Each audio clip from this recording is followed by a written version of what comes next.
Hello. Hello అండి. Sorry అండి. ఆ! ప్రొసీడ్ అవ్వచ్చా? యాహ్! ఆ! ఇక్కడ అప్రమేయుడు, విచారింపద శక్యం కానటువంటి వాడు, శక్యం కానటువంటి వాడు, శక్యమైనటువంటి వాడు, శక్యం కానటువంటి వాడు, వ్యక్తీకరింపజేయనటువంటి వాడు రూపం ఏదైతే ఉందో ఆ రూపము, గుణరహితుడు, ఏ గుణములు లేనివాడు, సకల గుణాత్ముడు, సమస్త జగములకు, సమస్త జనులకు ఆధారభూతమైనటువంటి వాడు ఎవరైతే ఉన్నారో ఆ దైవ స్వరూపునైనటువంటి బ్రహ్మస్వరూపానికి నమస్కారములు అని శివగీతలో మొట్టమొదటి శ్లోకానికి అర్థం. అది మొట్టమొదటి శ్లోకం, దానికి అర్థం అవుతుంది. ఇక్కడ ఒక పదం ఉంది దీంట్లో. చివర్లో ఉన్నది బ్రహ్మణే అనేటువంటి పదం ఉంది. బ్రహ్మ అనేటువంటి పదం ఉంది. ఈ బ్రహ్మ అనేటువంటి పదానికి అర్థం ఏంటి? ఈ బ్రహ్మ పదాల్లో 3 రకాలైనటువంటి పదాలు ఉన్నాయి. ఒకటి ఏంటంటే బ్రహ్మము, రెండవదేమో పరబ్రహ్మ, మూడవదేమో అచల పరిపూర్ణ పరబ్రహ్మము అనేటువంటివి 3 రకాలైనటువంటి పదాలు. క్లుప్తంగా కొద్దిగా 4 లైన్లుగా ఒక్కొక్క దానికి ఈ మూడిటిలో 4 లైన్లు కూడా చెప్పుకుందాం అన్నమాట. బ్రహ్మం అంటే ఏంటంటే అది గొప్పదానికన్నా గొప్పది,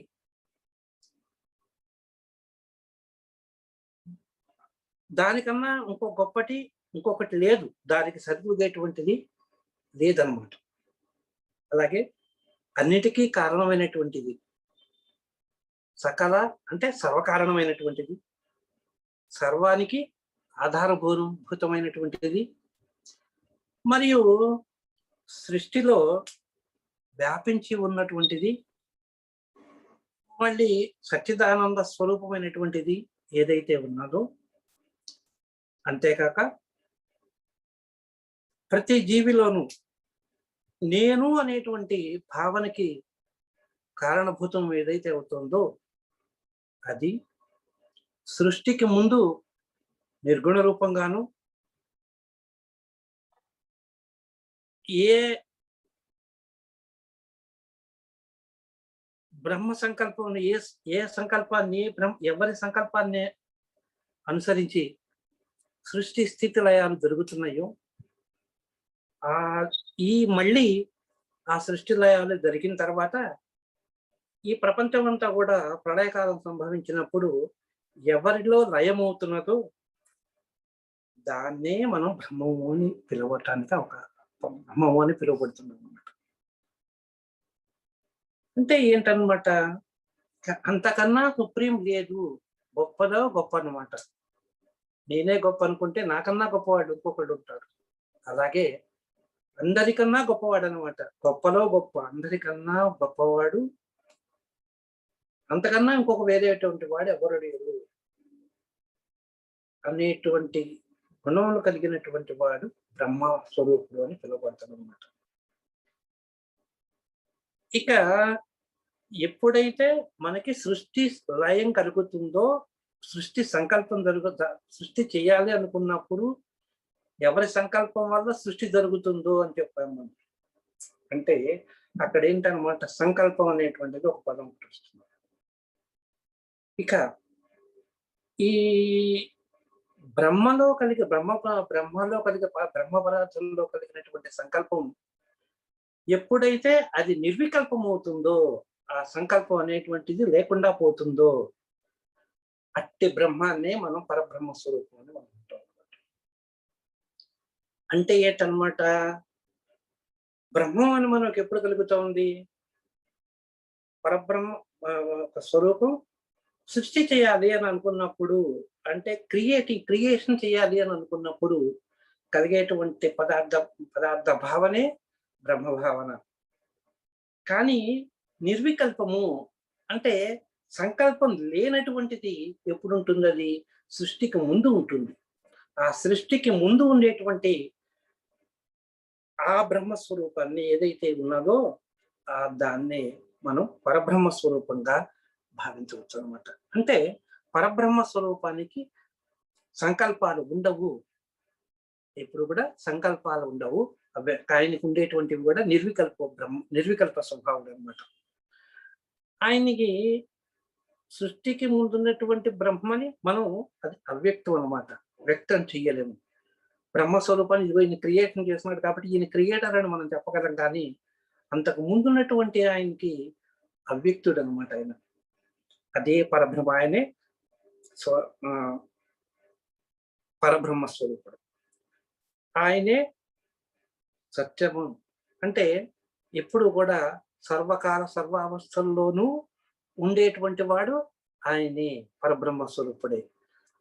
జ్ఞానం ఆయనకి ఏదైతే ఉన్నటువంటిది, జ్ఞానం అయితే ఏదైతే ఉన్నదో దాన్ని బ్రహ్మస్వరూపంగా చెప్తాం కనుక ఆ బ్రహ్మస్వరూపుడు ఎవరయ్యా అంటే పరబ్రహ్మమే. అంటే జ్ఞానంలో కానీ అనంతమైనటువంటి జ్ఞాన సంపన్న కలిగినటువంటి జ్ఞానంతో కలిగినప్పుడు ఆ జ్ఞానాన్ని ప్రసాదింపగలిగినటువంటి వాడు మనం ఎవరయ్యా అంటే పరబ్రహ్మ స్వరూపుడే. అనంతుడు. సృష్టి స్థితి లయాలు వీటితో అతనికి అటువంటి సంబంధము లేదు. అతను శాశ్వతుడు. అతనికి ఆద్యం లేదు, మొదలు లేదు, చివరం లేదు. అలాగే మాయ అనేటువంటి లక్షణాలు అతనికి సంబంధం లేదు. అదే బ్రహ్మ లక్షణానికి విలక్షణమైనటువంటిది. ఇక్కడ ఏంటంటే మనం ఇదివరకు సృష్టి చేసేటప్పుడు, సృష్టి గురించి మనం చదువుకునేటప్పుడు మనం ఎప్పుడైతే సృష్టి జరుగుతా ఉన్నదో ఆ సృష్టితో పాటు, సృష్టిలో జీవరాశులతో పాటు, అంటే పంచభూతాలు ముందుగా ఏర్పడినాయని మనం చెప్పుకున్నాం కదా, ఆ పంచభూతాలతో పాటు అవ్యక్తం అనేటువంటిది పుట్టింది. అక్కడే మనకి మాయ అనేటువంటిది కూడా పుట్టింది అని చెప్పాము. ఆ మాయ తర్వాత అవ్యక్తము ఒకటి ఒక అంతఃకరణాల్లో మనకి ఆ నాలుగవదైనటువంటి అవ్యక్తం కూడా పుట్టింది అని మనం చెప్పుకున్నాం. కానీ ఈ బ్రహ్మస్వరూపానికి మాయ అనేటువంటిది ఉంటుందేమో కానీ ఆయనతో పుట్టింది కాబట్టి ఆయనతో ఉంటుంది. కానీ పరబ్రహ్మ స్వరూపానికి మాయ అనేటువంటి దాంతో సమ్మట్టి సంబంధము ఆయనకి లేదు. ఇక ఆయన అతీతుడు. ఇలా ఉంటాడు అని మనం చెప్పలేము కనుక ఆయన నిరాకార స్వరూపుడు చెప్తాం అన్నమాట. ఇక అచల పరిపూర్ణుడు అనేటువంటి ఆయన ఎవరు అంటే ఈయనకి సుప్రీం అనమాట. పరబ్రహ్మ స్వరూపమే మనం సుప్రీం అని చెప్తున్నాము. ఆయనకు సుప్రీం అంటే ఎల్లప్పుడూ పరబ్రహ్మ అయితే అప్పుడు ఉండొచ్చు, ఇప్పుడు ఉండొచ్చు, సృష్టికి ముందు ఉండొచ్చు అనుకో. అంతకంటే ముందు ఇంకెవరైనా ఉన్నారా? అటువంటి ఆయన ఎవరైతే ఉన్నారో అంటే సృష్టికి ముందు, అంటే పరబ్రహ్మ స్వరూపానికి ముందు మనకేం చెప్పుకున్నాం, సృష్టి జరగటానికి ముందు ఎవరైతే ఉన్నారో ఆ బ్రహ్మ స్వరూపానికి ఉంది పరబ్రహ్మ స్వరూపం అని చెప్పుకున్నాం. అంతకు ముందు అంటే నిత్య సత్యంగా నుంచి ఉండేటువంటి శాశ్వతమైనటువంటి వాడు, అచలమైనటువంటి వాడు, అంటే కదలేనటువంటి వాడు అనమాట. కదలేకపోవడం అనేటువంటిది అంటే ఒక రాయలాగా ఉంటాడు అని కాదు ఇక్కడ. అంటే చలనరహితుడు అనమాట. అంటే నిశ్చలంగా ఉండేటువంటి వారు ఎవరైతే ఉన్నారో ఆయనే అచల స్వరూపుడైనటువంటి చెప్తారనమాట. పూర్ణ స్వరూపుడు అంటే అన్ని గుణాలు, అన్ని లక్షణాలు కలిగినటువంటి వాడు పరబ్రహ్మ స్వరూపుడు అనేటువంటి వాడు. ఆయన నుండి జనన మరణాలు అనేటువంటివి లక్షణాలు ఆయన నుంచి ఇలాంటివి ఏవి కూడా ఆయన యందు ఉండదు.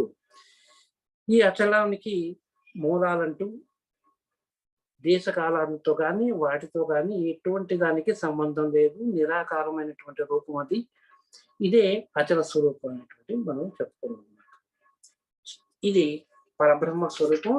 బ్రహ్మ అనేటువంటి పదాల్లో మనకు ఉండేటువంటి మూడు రకాలైనటువంటి మూడు ఉన్నాయన్నమాట. బ్రహ్మము, పరబ్రహ్మము, అచల బ్రహ్మము అనేటువంటివి మూడు ఉన్నాయన్నమాట. ఇంకా దీంతో ఇక్కడ ఏంటంటే మనకి ఈ ఋషులందరూ ఏం చేశారంటే వాళ్ళకి జనరల్ గా ఇప్పుడు మనం ధ్యానం చేసుకోవాలి, తపన చేసుకోవాలి. మనకి ఇప్పుడు ఉన్నటువంటి పురాణాలు కానీ వేదాలు కానీ మనకి ఎక్కడి నుంచి వచ్చాయి అని ఎలాగ వచ్చాయి అని చెప్తే ఒక తపము, ధ్యానం ఇవన్నీ కూడా మనకి ఎలా వచ్చాయి? వీటి గురించినటువంటి మనకి విజ్ఞానం ఎవరిచ్చారు మనకి అంటే మన మహర్షులు అని చెప్తాం మనం దొరికిన. ఈ మహర్షుల్లో మనకుండేటువంటి వాళ్ళల్లో వాళ్ళేం చేశారనమాట, ఎక్కడికో అరణ్యాలకు వెళ్ళో, లేకపోతే ఒక స్థిరమైనటువంటి ప్రదేశాన్ని అమర్చుకొని, ఆ స్థిరమైనటువంటి ప్రదేశాల్లో కూర్చొని పరమేశ్వరుని గురించి తపం చేసి, లేకపోతే ధ్యానం చేసి, వాళ్ళకి కలిగినటువంటి అనుభవాలని మనకి చెప్పారనమాట. ఆ కాలంలో పెన్నులు, పెన్సిళ్ళు, పుస్తకాలు ఇవేమీ లేవు కదా! అందుకని చెప్పి వాళ్ళేం చేసేవాళ్ళనమాట, వాళ్ళకి ధ్యానంలో కలిగినటువంటి అనుభవాలని, పరమేశ్వరునికి సంబంధించినటువంటి అనుభవాలన్నీ కూడా తన శిష్యుడికి చెప్పేవాళ్ళనమాట.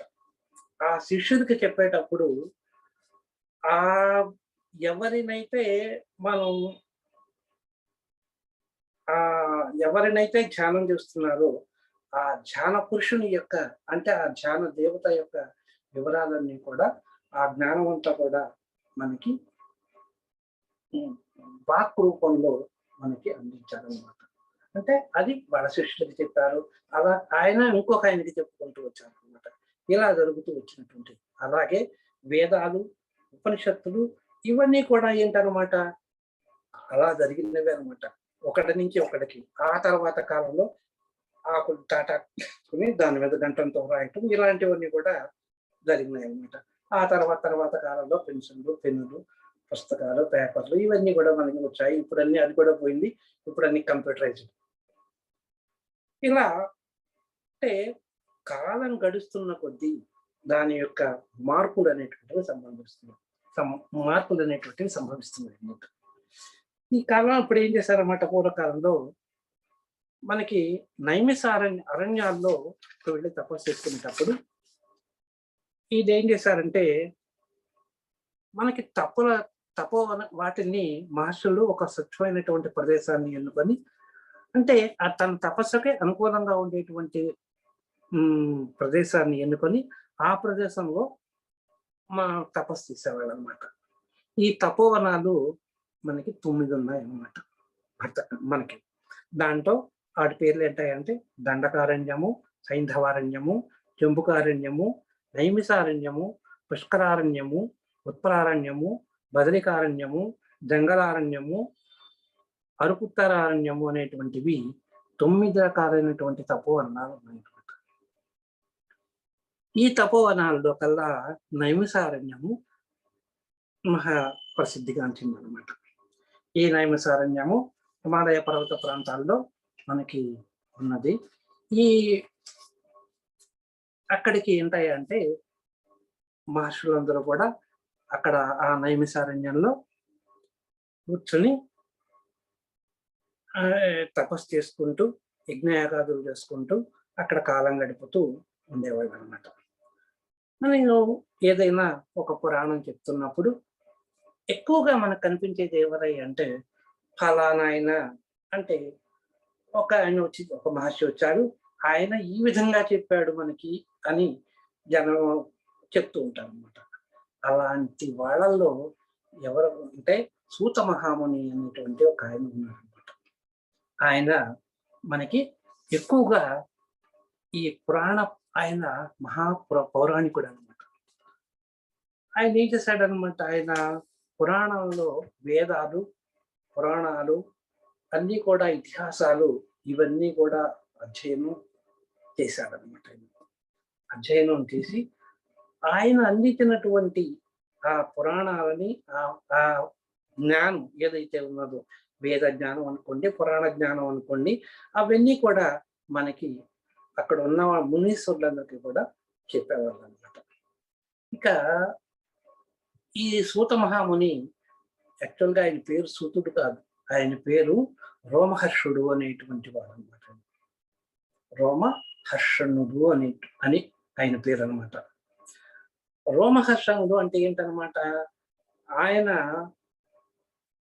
కథగా ఆ పురాణాలు అవి చెప్పేటప్పుడు ఆ శ్రోతలందరికీ కూడా రోమాలు నిక్కబడుచుకునే ఉంటారు. అంటే అంత తన్మయత్వం మనకి తన్మయత్వం ఎప్పుడు పొందుతుంది?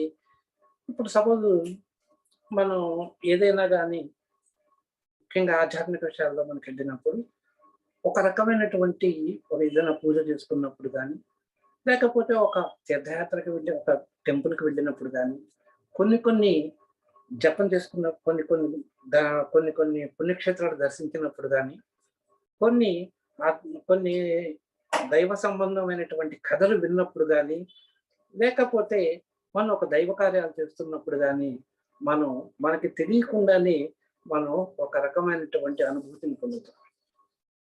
ఈ అనుభూతి పొందినప్పుడు అదేమవుతుంది అంటే, అది ఇంకా ఎక్కువైనప్పుడు ఫస్ట్ జరిగే శారీరక మార్పు ఏంటంటే రోమాలను ఎక్కపరుచుకుంటాం. ఈ రోమాలను ఎక్కపరుచుకుంటాము అనేటువంటిది మనం సాధారణంగా జరుగుతూ ఉంటుంది అనమాట. అంటే ఈ కాల పరిభాషలో మనం చెప్పాలి అంటే, ఇప్పుడు సపోజ్ మనం ఒక టెంపుల్‌కి వెళ్ళాము. మనం ఒక్కొక్కసారి ఒక్కొక్క టెంపుల్‌కి వెళ్ళినప్పుడు ఏంటంటే, మనకి తెలియకుండానే ఆ అనుభూతి మానసిక ఆనందం కలుగుతుంది. ఆనందాన్ని మనం ఎలా ఎక్స్‌ప్రెస్ చేస్తాము? మనం చేయలేము. మనం ఎక్స్‌ప్రెస్ చేయలేము. కానీ అనుకోకుండా మన శరీరంలో ఒక రకమైనటువంటి మార్పు కలుగుతుందనమాట. ఆ మార్పులో ఫస్ట్ మార్పు మనకి సంతోషం. ఆ సంతోషం ఎలా ఎక్స్‌ప్రెస్ అవుతుందంటే రోమాలను ఎక్కబెట్టుకుంటాం అనేటువంటి దాంట్లో ఫస్ట్ ప్రారంభం అవుతుందనమాట. మిగతావి తర్వాత ఫస్ట్ జరిగేటువంటిది అది. అంటే ఏంటనమాట ఇక్కడ ఏం జరుగుతోందనమాట అంటే ఈ సైంటిఫిక్‌గా మనం చెప్పాలి అన్నప్పుడు ప్రతి బాడీకి ఒక ఫ్రీక్వెన్సీ ఉంటుంది. ప్రతి బాడీకి ఒక అంటే దాని కదిలేటువంటి మన శరీరం కూడా అనేక అణువులు, పరమాణువులతో కూడుకున్నటువంటిది అని మనం చెప్తారనమాట. ప్రతి వస్తువు ప్రతి వస్తువు కూడా అనేక అణువులు, పరమాణువులతో కూడుకున్నటువంటిది అనేటువంటిది మన శాస్త్రాలు మనం చెప్తున్నాయి. నవీన శాస్త్రం చెప్తోంది. అలాగే పూర్వకాలంలో కణాది మహర్షి అనేటువంటి ఆయన ఉన్నాడు అనమాట. ఆయన ఆ కణాది మహర్షి యాక్చువల్‌గా చెప్పాలి అంటే ఈ అణు సిద్ధాంతానికి, ఈ పరమాణు సిద్ధాంతానికి ఆద్యుడు ఎవరయ్యా అంటే కణాది మహర్షి. నాట్ ఇప్పుడు మనం అనుకున్నట్టు ఈ నీల్స్ బోర్ గాని వీళ్ళు కాదు. అణు సిద్ధాంతాన్ని E=mc² అని మనం చెప్పడం, ఆ సూత్రం చెప్పడం ఇవన్నీ సైంటిఫిక్ గా ఇప్పుడు వచ్చినవి కానీ యాక్చువల్‌గా కణాది మహర్షి కణానికి సంబంధించిన మన శరీరం అనేటువంటి కూడా జీవులన్నీ కూడా కణాలతో కూడుకున్నటువంటిది అనే సిద్ధాంతాన్ని ప్రతిపాదించినటువంటి వాడు, చెప్పినటువంటి వాడు కణాది మహర్షి అన్నమాట. అంతటి మహోన్నతమైనటువంటి గొప్ప మహర్షులు ఉన్నారు మనకి. మన హైందవ సంస్కృతిలో అంతటి మహాపురుషులను మహర్షులు ఉన్నారనమాట. మహానుభావులు ఉన్నారు. ఇక ఇప్పుడు మనం టెంపుల్‌కి వెళ్ళినప్పుడు మనకు తెలియని అనుభూతి కలుగుతుంది అని చెప్పాను. ఒక రోమాలను ఎక్కబరుచుకుంటాయి, మానసిక ఆనందం కలుగుతుంది అని చెప్పింది. అంటే ఏంటనమాట, మనం ఒక ప్రాంతానికి వెళ్ళినప్పుడు అక్కడ జరిగేటువంటి పూజా పునస్కారాలు, ఆ భగవంతుడికి జరిగేటువంటి పూజా పునస్కారాల వల్ల ఆ ప్రాంతంలో ఒక రకమైనటువంటి శక్తి నిమిడీకృతం అయి ఉంటుంది. ప్రతి వస్తువు కూడా ఎంతో కొంత శక్తి దాగి ఉంటుంది. ప్రతి విషయం, ప్రతి బాడీలో కూడా, నాటు మనిషి అనే కాదు, ఏదైనా కానీ ప్రతి బాడీలోనూ కూడా, ప్రతి వస్తువులో కూడా కొంత శక్తి దాగి ఉంటుంది. మనం కూడా ఒక వస్తువుగా భావించి మన వస్తువు అనుకుంటే, మనం అక్కడికి వెళ్ళినప్పుడు ఏంటంటే మనలో కూడా కొంత ఫ్రీక్వెన్సీ ఉంటుంది. ఎప్పుడైతే ఆ టెంపుల్‌కి వెళ్ళామో అక్కడ ఉన్నటువంటి ఫ్రీక్వెన్సీలో మనకు మ్యాచ్ అవుతుంది అనమాట. అలా మ్యాచ్ అయినప్పుడు మనలో మనకు ఒక రకమైనటువంటి తెలియని అనుభూతి కలుగుతుంది. అక్కడికి వెళ్ళినప్పుడు ఏంటంటే అది పెద్ద బాడీ కనుక మనకి అంటే వస్తువు అక్కడ పెద్దదనమాట. కనుక అక్కడ ఉండేటువంటి ఆ శక్తి ఎక్కువ అక్కడ. మనం ఎప్పుడైతే టెంపుల్‌కి వెళ్ళామో మనకి శక్తి తక్కువ ఉంటుంది. కనుక మనం we can receive the energy from that body to our body అన్నమాట. అక్కడ జరిగేటువంటిది అదనమాట. ఫ్రీక్వెన్సీ ఫ్రీక్వెన్సీ మ్యాచింగ్ వల్ల మనం ఒక్కొక్క ప్రదేశానికి వెళ్ళినప్పుడు మనం ఒక అనుభూతి మనం పొందగలుగుతాం అనమాట. అలాగే మనకి ఎప్పుడైతే అనుభూతి కలుగుతుందో ఒక రకమైనటువంటి వేడి లేకపోతే ఒక ఉష్ణం మన శరీరంలో ఉద్భవిస్తుంది అనమాట. ఇక ఆ ఉద్భవించినప్పుడు ఒక అలజడి అనేటువంటిది కలుగుతుంది, మనం గమనించవచ్చు. అది ఏంటయ్యా అంటే మనలో ఉన్నటువంటి మూలాధారంలో ఉండేటువంటి కుండలిని శక్తికి కొంచెం చలనం కలిగింది అనిగా మనం భావించవచ్చు అనమాట. భావించినప్పుడు కానీ అది జాగృతం అయ్యిందా అంటే అవ్వలేదు. అంతసేపు మనం అక్కడ ఉన్నాం కదా, ఆ ప్లేస్ లో మనం ఉన్నాం కనుక మనం అది కాదనమాట. అట్లా కాదు. ఎప్పుడు జరుగుతుంది? ఆ కుండలిని జాగృతి అన్నప్పుడు మనం ధ్యానం, తపం ఇవన్నీ చేసుకున్నప్పుడు, నిరంతరంగా అది చేస్తున్నప్పుడు అప్పుడు కుండలిని జాగృతం అనేటువంటి మాట వస్తుంది. కానీ ఆ ఫ్రీక్వెన్సీలో మనం ఎప్పుడైతే అక్కడికి వెళ్ళామో, ఆ ప్లేస్‌కి వెళ్ళామో, ఆ ప్లేస్‌లో మనకి ఎప్పుడైతే అనుభూతి కలుగుతుందో, అంటే ఆ ప్లేస్ మనకి జపానికి కానీ, ధ్యానానికి కానీ తగినటువంటి స్థానము అనేటువంటివి, తగినటువంటి ప్లేసు, ప్రదేశము అని మనం అర్థం చేసుకోవచ్చు అనమాట.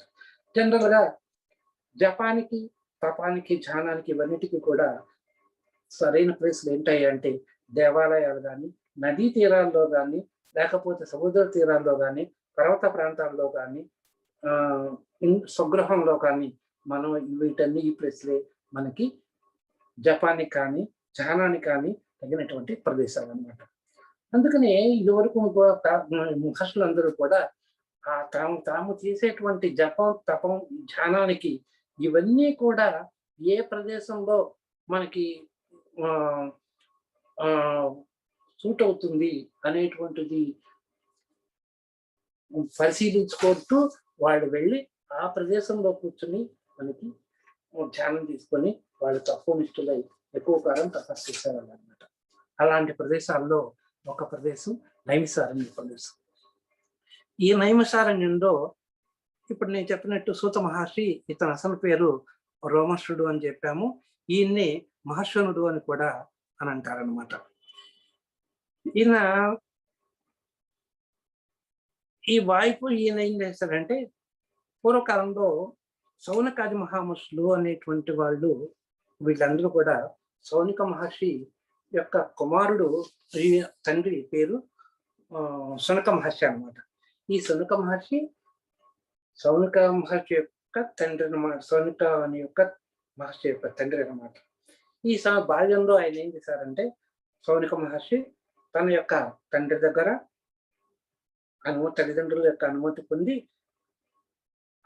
అలా నడుచుకుంటూ వెళ్ళి ఆ యొక్క అనుమతి పొంది వెళ్తూ ఆయన ఏం చేశారంటే అనేక ప్రదేశాల్లో సంచరిస్తూ చివరికి నైమిసారణ్యంలో ఉండి, ఆ నైమిసారణ్యంలో ఒక అదే తగిన ప్లేసు అని నిర్ణయించుకొని అంతకు ముందుకి అడుగు వేయడానికి అడుగు పడలేదన్నమాట.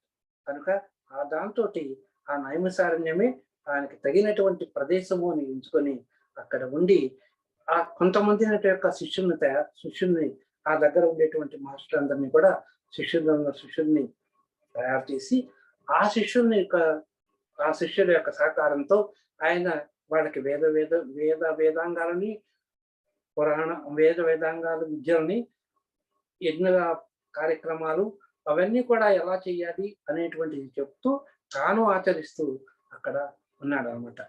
ఈ చేయటంలో ఏంటంటే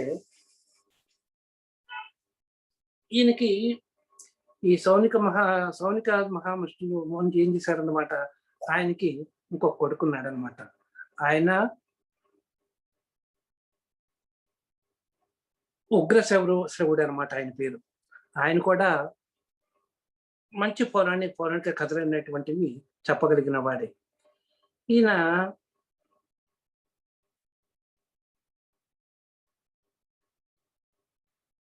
ఇక్కడ ఏంటంటే ఇక్కడ ఒక విషయం నేను చెప్పాల్సి ఉంటుంది. ఈ రోమహర్షుని కొడుకైనటువంటి వాడు రోమహర్షుడు అనేటువంటి వాడు సూతుడు అని మనకు చెప్తారనమాట.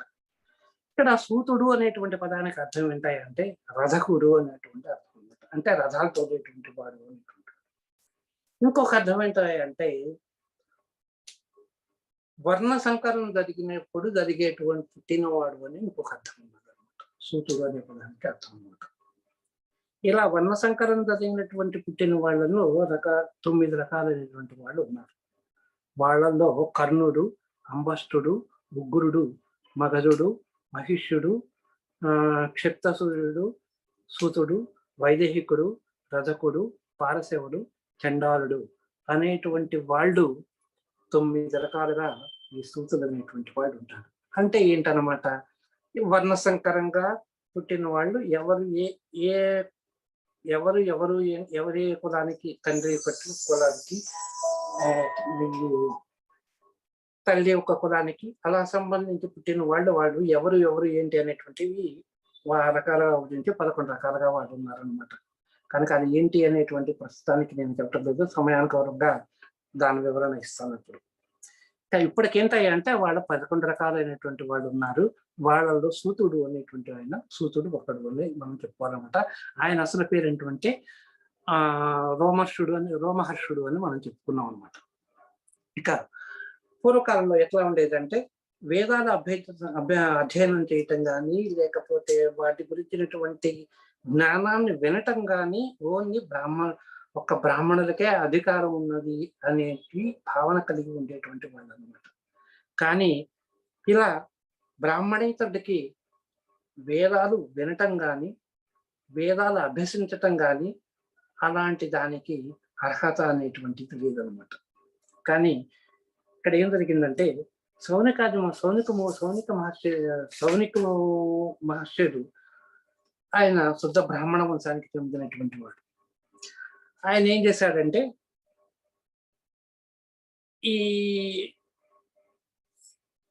ఆయన బ్రాహ్మణుడైనాను ఆయన ఏం చేశాడంటే ఈ సూతుల్లో కూడా ఎవరైతే సూతలో కూడా వాడు కూడా వేద విద్యలు నేర్చుకొని వాళ్ళ యొక్క వాళ్ళు కూడా పౌరహిత్యము అవి చేస్తూ వాళ్ళ యొక్క విద్వత్తుని చాటుకునేవాళ్ళు అనమాట. చాటుకుంటానికి అవకాశం ఉండేది.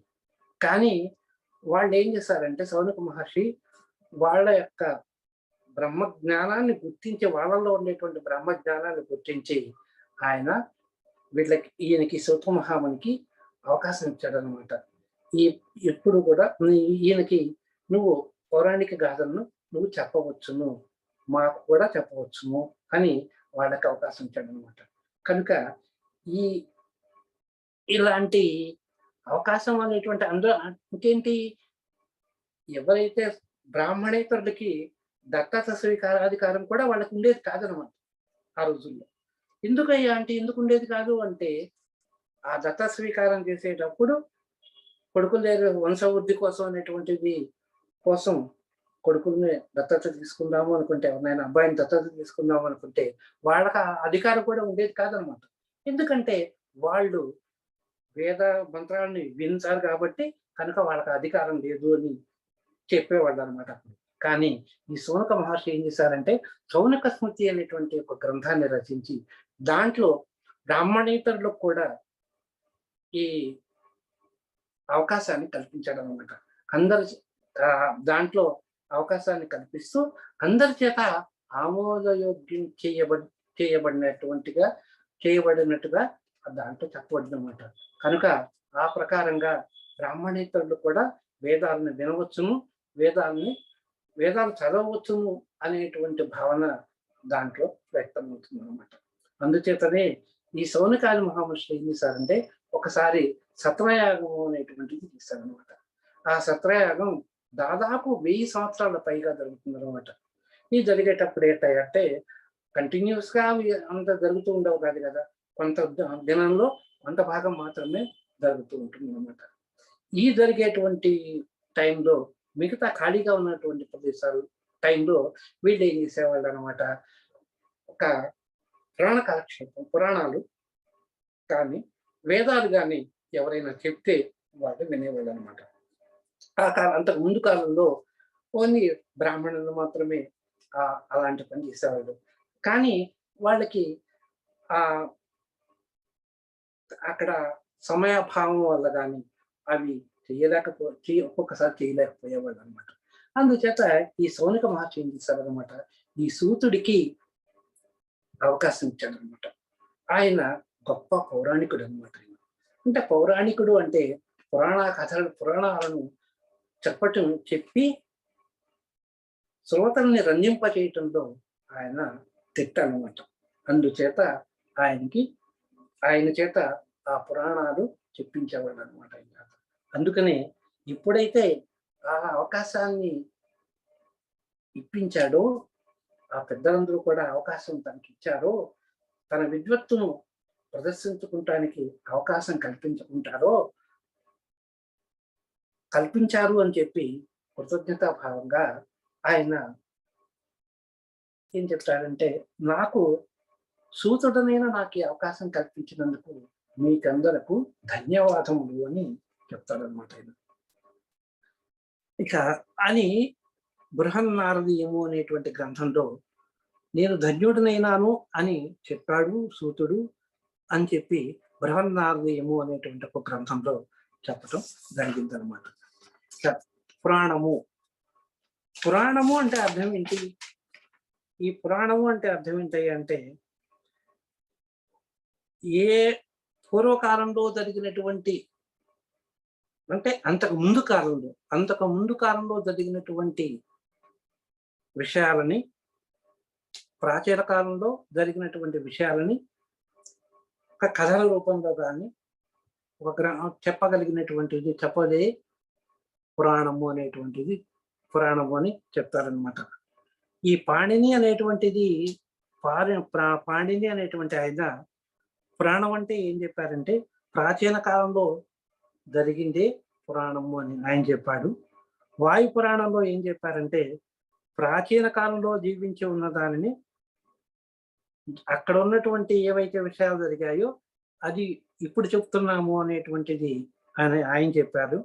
ఇంకొక పురాణం ప్రకారము ఏంటంటే, అది ప్రాచీనంగా ఉన్నా అని ఈ కాలంలో అనుగుణంగా చెప్పగలిగే దాన్నే పురాణము అని చెప్తారనమాట. అలాగే ఇప్పుడు సపోజ్ మనం రామాయణం తీసుకుందాం, భారతం తీసుకుందాం. ఎన్నో సంవత్సరాల క్రితం, 1000 సంవత్సరాల క్రితం జరిగింది అని మనకు తెలుసు. దాన్ని ఏ కాలంలో తీసినా కూడా ఈ కాలంలో మనకి ఇప్పుడు ఏంటి, ఇప్పుడు మనకు అలా చెప్పేవాళ్ళు ఉన్నారు, కాదని నేను చెప్పను. ఆ చెప్పడంలో ఏం చెప్తున్నారనమాట, వర్తమానాలకి అనుగుణంగా దాంట్లో ఉన్నటువంటి వర్తమానంలో జరిగేటువంటి విషయాలను కూడా దాంట్లో చొప్పించి ప్రజానురంజకంగా చెప్పడానికి ప్రయత్నం చేస్తాం అనమాట. అలాగే రామాయణము అంటే, రామాయణం ఏం చెప్తుంది, దాంట్లో మానవ సంబంధాలు ఎలా ఉన్నాయి అనేటువంటిది రామాయణం చెప్తుంది. కానీ భారతం ఎలా బతకాలి, ఈ సమాజంలో మనం ఎలా ఉండాలి, ఎలా బతకాలి అనేటువంటిది మనకి చెప్పగలిగేటువంటిది భారతం. కనుక ఏది చెప్పినా కూడా ఈ కాలానికి అనుగుణంగా, అంటే వర్తమాన కాలానికి అనుగుణంగా అవి చెప్పబడుతున్నాయి కనుక అవి కలకాలం అలా నిలిచి ఉన్నాయి. మిగతా వాటికన్నా కూడా ఈ రెండింటి కూడా ప్రాచుర్యం పొందుతానమాట. ఇప్పుడు మనకు ఉన్నటువంటి మీడియాలు కనుక తీసుకుంటే, ఫస్ట్ మీడియా ఏంటంటే సినిమా. ఈ సినిమాల్లో రామాయణం, ఎన్ని తీశారు రామాయణాన్ని గురించి, భారతాన్ని గురించి అనేక మంది అనేక రకాలైనటువంటి సినిమాలు తీస్తారు. కానీ ఈనాటికి తీసినా కూడా, ఏ రూపంలో తీసినా కూడా జనాలను హర్షించి దాన్ని ఆదరిస్తున్నారు. అలాగే కనుక పురాణాలు మనకేం చెప్తాయి, పురాణంలో ఏం చెప్పబడి ఉన్నది, ఏ విషయం చెప్పబడి ఉన్నది, ఏ కాలం నాటి ఏ సద్గుణాలు చెప్పబడ్డాయి, ఏ మంచి చెప్పబడి ఉన్నటువంటిది మనం తెలుసుకోవాలి. అంతేగాని దాన్ని విమర్శన ధోరణితో మనం చూసినప్పుడు మన సద్విషయాన్ని గ్రహించలేము. కనుక మంచి హృదయంతో, సద్గుణంతో కూడినటువంటి సత్శీలంతో, మంచి దృష్టితోటి మనం ఏదైనా చూసినప్పుడు మనకు అన్ని మంచిగానే కనపడతాయి. కనుక ఒక గ్రంథాన్ని మనం పరిశీలన చేస్తున్నప్పుడు మంచి కోణంలో కనుక మనం చూసినప్పుడు, ఆ కోణంలో చూసినప్పుడు మనం మంచిని గ్రహించి మనం కూడా మంచిని సంపాదించుకొని సద్గుణ సంపన్నం కావాలని అభిలాష. అందుచేతనే ఈ గురువుకి వీళ్ళందరూ కూడా మనకి ఏంటనమాట, వీళ్ళందరూ కూడా మనకి, ఈ మాస్టర్లు కానీ వీళ్ళందరూ కూడా గురువులు అనమాట. ఈ పురాణాలని, వేదాలని మనకి విభజించిన వాడు వేదవ్యాసుడు. వైశంపాయనుడు అనేటువంటి ఆయన వ్యాస మహర్షిగా బిరుదు పొంది మనకి ఈ వేదాలని చతుర్వేదాలుగా, అప్పటికే అన్ని కలగలుపుగా ఉన్నటువంటి వాటిని చతుర్వేదాలు గాను, అలాగే 18 పురాణాలు గాను, ఈ మనకి ముఖ్యమైనటువంటి 18 పురాణాలు, అట్లా కాకుండా 108 పురాణాలు మనకు ఉన్నాయి అన్నమాట. ఉపనిషత్తులు 108 ఉన్నాయి. ఈ వీటన్నిటిని కూడా మనకి విభజించి ప్రచారం చేయడానికి శిష్యుల్ని నియమించాలన్నమాట. అందుచేతనే మనం ఆ గురువు యొక్క ఔన్నిత్యాన్ని చూపించుకుంటాం కోసం మనం ఏం చేస్తున్నారనమాట, గురు పూర్ణిమను మనం జరుపుకుంటాం. ఆషాఢ పౌర్ణాన్ని మనం ఆషాఢ మాసంలో వచ్చేటువంటి పౌర్ణాన్ని గురు పూర్ణిమగా భావించి వ్యాస మహర్షిని మనం ప్రథమ గురువుగా చేసుకుంటూ, అలాగే దత్తాత్రేయుల వారిని, దక్షిణామూర్తిని, హయగ్రీవుని ఆ రోజున గురువుగా భావించి సాయిబాబాని, సత్యసాయిబాబాని, షిర్డీ సాయిబాబాని వీళ్ళందరినీ కూడా గురు సాంప్రదాయంగా మనం భావించి మనకు మంత్రోపదేశం చేసినటువంటి గురువుని ఆ రోజున మనకి గౌరవించి వాళ్ళని గౌరవించి పూజించి ధన్యులు అవుతుంది. మనమే కాదు, హిందూ సంప్రదాయం ప్రకారం మనం చూస్తున్నాము. అలాగే పాశ్చాత్యులు కూడా ఇలాంటి ఒక ఇంపార్టెంట్ డేట్స్ ని చూసుకొని దాంట్లో ఒక రోజున ఫాదర్స్ డే అని, ఇంకొక రోజని ఈ విధంగా వాడు కూడా మంచిది పెంపొందించడానికి, గుర్తు చేసుకుంటానికి, వాళ్ళ యొక్క ఔన్నిత్యాన్ని గుర్తు చేసుకుంటానికి వాడు కూడా పాటిపోతున్నారు. అందులో ఇవాళ ఏంటంటే పాశ్చాత్య సంప్రదాయం ప్రకారం ఇవాళ ఫాదర్స్ డే అంటారు.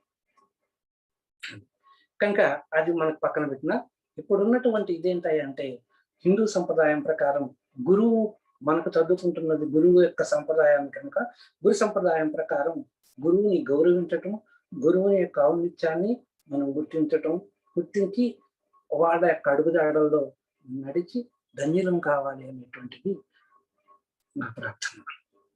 నెక్స్ట్ మనం యాక్చువల్గా నెక్స్ట్ శ్లోకాన్ని ఇది కంటిన్యూస్ గా జరుగుతుంది అనమాట. ఈ గురువు యొక్క వివరణ అనేటువంటిది కంటిన్యూస్ గా జరుగుతుంది. ఇవాళ ఒక్క శ్లోకానికి మాత్రమే వివరణ జరిగింది అనమాట.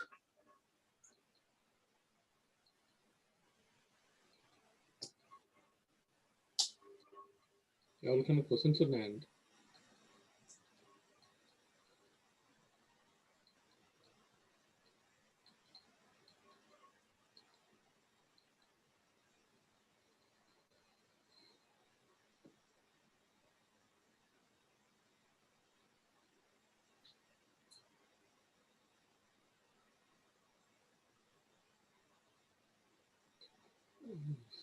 ఇదే మీరు అన్నారు కదా, ఇది పార్వతీదేవి శివుని ద్వారా గురు యొక్క ప్రాముఖ్యతని పార్వతీ దేవి ద్వారా అడగటం జరిగింది అనమాట. ఆమెకి చెప్పినట్టు. అప్పుడు కూడా అంటే మరి గురుగీతలను సూత మహామహర్షి దాంట్లోనే వస్తారండి. అంటే అవన్నీ పురాణానికి దాంట్లోనే వస్తుంది అనమాట. అంటే ఈ గురుగీతను ఎవరికి చెప్పారు అనేటువంటిది జరగాలి కదా, చెప్పాలి కదా. నైమిసారణ్యంలో ఋషులందరూ అక్కడ కూర్చున్నప్పుడు నాయన మాకు గురువు గురించి ప్రాముఖ్యత గురించి చెప్పమన్నప్పుడు అప్పుడు చెప్తాడనమాట, సూత మహాముని చెప్తాడనమాట ఈ గురుగీత. అట్లా వస్తుంది అనమాట. అంటే నేను ముందుగా వివరించాను అనమాట, ఎవరికి చెప్పారు అనేటువంటిది ముందుగా నేను వివరించాను. అది యాక్చువల్ గా చెప్పాలి అన్నప్పుడు మనకి సూత మహాముని చెప్తాడనమాట. ఆ స్కాంద పురాణం చెప్తున్నప్పుడు ఆ స్కాంద పురాణంలో వివరించే ఒక భాగం అన్నమాట, చిన్న భాగం ఇది. ఆ భాగంలో గురువు యొక్క ప్రాముఖ్యత గురించి చెప్పేటువంటిది గురుగీత అన్నమాట. అది అంటే ఆయన ద్వారా, సూత మహాముని ద్వారా మనకు అందించినటువంటిది అంటే గురుగీత. నైమిషారణ్యం లక్నో దగ్గర ఉంది కదండి, అదేనండి? లక్నోకి 94 కిలోమీటర్ల దూరంలో, లక్నోకి 100 కిలోమీటర్ల దూరంలోను, అయోధ్యకి 95 కిలోమీటర్ల దూరంలోనూ ఉందండి.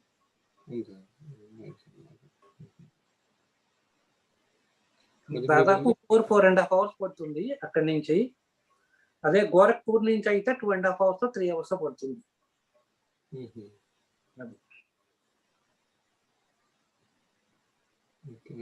అంటే 100 kilometers and 4 hours పడుతుంది లక్నో నుంచి.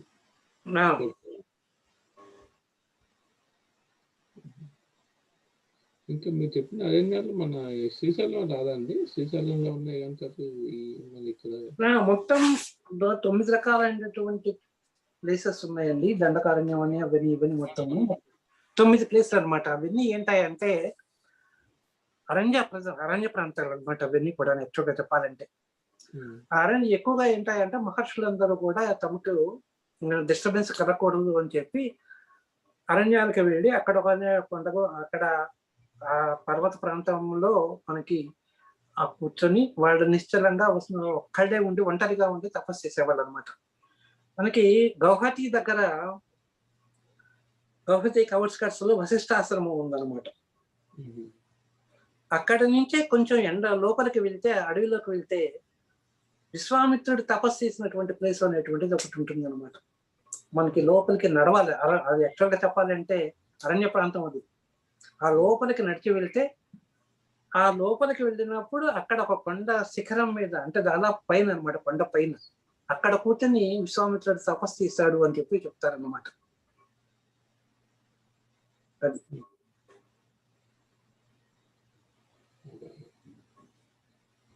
అందుకని ఆ ప్రదేశాల్లో ఏంటాయంటే వాళ్ళకి ఎక్కువగా ఏంటంటే మాస్టర్ అందరూ కూడా ఒక ఆశ్రమం ఒక ఇది వేసుకొని కుటీరం లాంటిది వేసుకొని దానికి చాలా నీరు, ముఖ్యంగా నీరు, స్నాన సంధ్యాదులకి వాటికి తాకడానికి నీరు, దగ్గరలో ఉన్నటువంటి ఆహార పదార్థాలు దొరికేటువంటి ప్రదేశాన్ని ఎంచుకొని అక్కడ కూర్చొని వాళ్ళు ఆ యజ్ఞాలు, హోమాలు, జపాలు, తపాలు అవన్నీ కూడా అక్కడ తీసుకున్నమాట. ఇంకా డిస్టర్బెన్స్ ఎవరిని వల్ల వాళ్ళకి ప్రకృతి వల్ల కూడా కానీ డిస్టర్బెన్స్ ఉండదు అనమాట.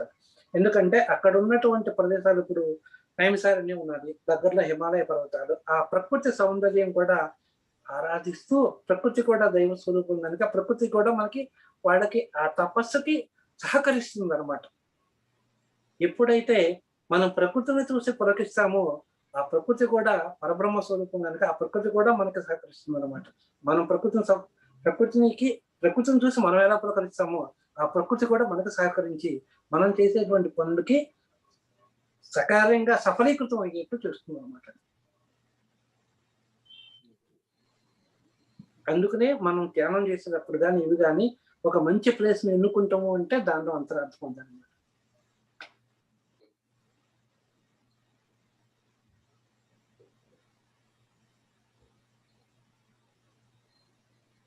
ఇంకెవరికైనా క్వశ్చన్స్ ఉన్నాయండి?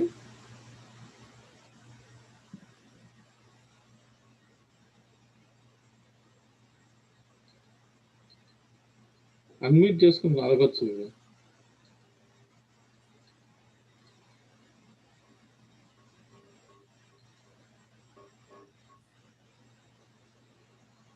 ఓకే అండి.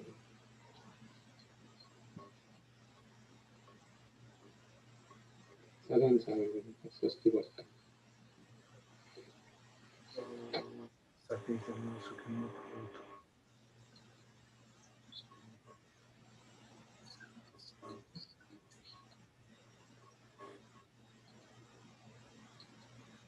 Okay sir.